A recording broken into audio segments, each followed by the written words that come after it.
রবিবার মাজা করে আমাদের সাথে। কি রে মনা, ওঠ তাড়াতাড়ি।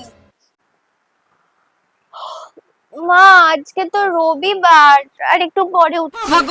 হ্যাঁ সেই তো, তুইও ঘুমা, তোর বাবাও পড়ে পড়ে ঘুমা, যত জ্বালা তো আমার। ও মা, বাবা কোথায় গো? তোর বাবা আগে রবিবার হলেই সকালবেলা বসে বসে পেপার পড়তো, আর এখন কি করে জানিস? সারা দিন বসে শুধু ফেসবুকে কুসংস্কারের ভিডিওগুলো দেখবি। আমাকে কি পাঠায় জানিস? কোথায় লবঙ্গ পোড়ালে শত্রু দূর হয়। আরে তোর বাবার বংশের লোকগুলোই তো আমার আসল শত্রু। তোর তোমাকে কি জিজ্ঞাসা করলাম আর তুমি কি উত্তর দিচ্ছ? ও মা, আজকে না রাতে আমার কিছু বন্ধুরা আসবে, ওরা রাতে খাওয়া দাওয়া করে যাবে, তুমি না বেশ ভালো ভালো কিছু আইটেম রান্না করো।